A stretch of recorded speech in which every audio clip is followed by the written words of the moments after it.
C'est le morning de Landy Fool ce matin sur Skyrock. Landy avec nous dans le morning et l'album Brave. Gros album qu'on vous conseille. Et d'ailleurs, on a décidé de faire une compile de gens courageux dans l'actu. De gens braves. Des gens qui ont eu du courage et qui ont fait la une de l'actu. On va les retrouver tout de suite avec Rémi. C'est parti, compile de l'actu tout de suite. La compile de l'actu sur Skyrock. Ils font la une de l'actu, parfois malgré eux, mais là ils font la une de l'actu parce qu'ils sont braves, comme ton album. Numéro 3. Pareil, ils sont courageux. À Cagnes-sur-Mer, un homme qui se promenait a vu une femme qui voulait mettre fin à ses jours depuis son balcon. Il n'a écouté que son courage. Il a donc foncé dans l'immeuble pour lui sauver la vie. Bon, dans la panique, il s'est trompé d'un étage et a défoncé la mauvaise porte. Ça, c'est un petit peu con. C'est con. Bon, il a vite compris son erreur et ce héros est quand même parvenu à identifier le bon appart. Il a récupéré in extremis cette vieille dame qui s'apprêtait donc à plonger dans le vide. Sauf que 2 mois plus tard, ce Cagnois a reçu un courrier de l'assurance des voisins lui réclamant 132 € pour réparer les dégâts sur la porte d'entrée. Il sauve une vie, on lui demande 132 €. Bah ouais, justement, il s'en désole dans la presse. Il dit ça encourage quand même pas à aider son prochain, mais bon, voilà, je vais payer si je dois payer. Et le gérant du cabinet d'assurance qui répond mais tranquille, lui, sans vergogne.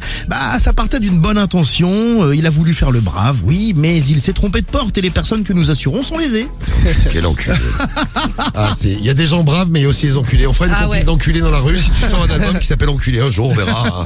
Bon, là c'est l'album, c'est brave, c'est mieux. Moi je vais vous amener à Oyonnax dans l'Ain. Numéro 2. Et oui, dans l'Ain. Est-ce que tu as déjà fait voler une voiture? Parce que tu adores les voitures, toi. Hein. Moi, non. Jamais? Ma moto, on m'a volé ma moto, ouais. Ah ouais? Ouais. Si tu vois un mec qui est en train de voler ta moto, tu fais quoi? Le mec il est sur la moto, il commence à démarrer. Tu fais il va quoi? passer un sac.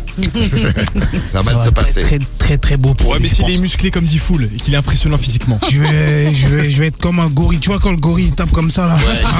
Ah ouais, faut pas te péter ta moto. Ouais, non, ça. Faut éviter. À Oyonnax, il y a un gars, il se fait voler sa Clio dans une station-service, donc il fait de l'essence et tout, et il y a un gars, il lui pile sa Clio. Le mec a vu le type qui se barre avec sa Clio. À ce moment-là, il s'est accroché à la Clio.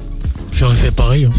Il est resté sur le toit de la Clio pendant plus de 5 km. 5 km sur le toit de la Clio. Courageux. C'est Oussama qui s'appelle, on le salue s'il nous écoute, Oussama, qui a été baladé par le voleur sur 5 km. Mais il a récupéré sa voiture avec quand même des slaloms, des coups de frein, parce que l'autre, évidemment, il voulait le faire tomber. Hein. Le mec a aussi réussi à appeler la police du toit de la voiture, Oussama. Il est trop fort. La BAC est intervenue au bon moment et il a récupéré sa voiture. T'avais tout ça pour une Elle est pas Clio, belle, quoi. cette histoire. Ah si, elle est belle. Pour ça, pour une Clio, si t'as qu'une Clio. Bah ouais, ça devait être une bonne Clio. Ah oui, mais j'espère que c'est une bonne Clio. Ouais. J'espère en oui. tout cas. Bravo à lui en tout cas, bravo Oussama. Ah, il a mis sa vie en jeu là quand même. Hein. Et, C'est un ouf. on finit avec les États-Unis en numéro 1. Numéro 1. Et ouais, les States, après avoir longuement hésité pendant plusieurs années, un homme a pris son courage à deux mains, un brave homme, et il a décidé d'écrire une lettre à sa femme pour demander le divorce. Voilà, il n'en pouvait plus. Il lui écrit une lettre: je n'en peux plus, je ne reste plus avec toi, je m'en vais. Tu peux garder la maison, tu peux tout garder. Bon. Le problème, c'est qu'il risque de s'en mordre les doigts un petit peu longtemps parce qu'il ne savait pas que la veille, elle avait gagné 10 millions de dollars au loto. Ah putain, la boulette. Ah le con. Ça, c'est une vraie boulette. Ah oui. Bon, il l'a appris plus tard, évidemment, elle a accepté le divorce. N'étant plus mariée, elle n'était pas obligée de partager. L'argent est pour elle et elle en profite. C'est bien fait pour lui. Allez, c'est le con du jour lui quand même. C'est quand même la loose. C'est pas de chance ça.